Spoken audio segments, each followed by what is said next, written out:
we're teaching, we're alive, we're like diamonds in the sky. Teach right like a diamond.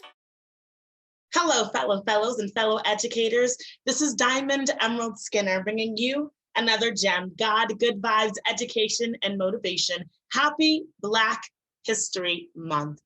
Today's gem is about being interdisciplinary. You know, as we celebrate Black History Month, you've seen the different phrases and different informations come around. We really want to identify African-American figures in different worlds and different fields. Similarly, just because you're not a social studies teacher does not mean you don't celebrate Black History Month, right? You try to make connections between your field and the academics and the performers and the amazing people who are doing it there. In the same way, can you add math to your lesson if it's not already a natural component? For instance, we teach about the 3/5 compromise, a disgustingly disgustingly negative piece of legislation that was passed in our US Congress about how African Americans were counted towards the state's population. Now, if I want a student to win in my class who may have trouble, or struggle like I just did, synthesizing or explaining why that's a negative phenomenon, they may be able, however, to identify what 3/5 looks like as a fraction.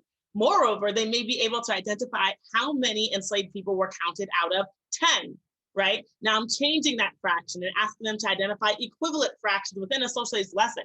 If that is that child's strengths, if that's teaching to the standards that are also available to me to look at, right? I'm allowing my student to win in my class, which allows them to re-engage in this lesson.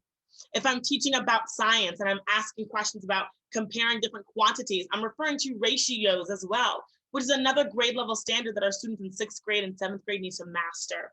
So be interdisciplinary. Even if I'm talking about enslavement, if I list the year that enslavement started and the year that enslavement ended, and I ask the student to identify how long enslavement lasted or break that down into decades, right? And then compare, that's interdisciplinary. So how can you add, and I'm challenging you to add math to your lessons this week. It's a question, it's an activity. It creates a whole child for holistic education that makes you and your students even more powerful.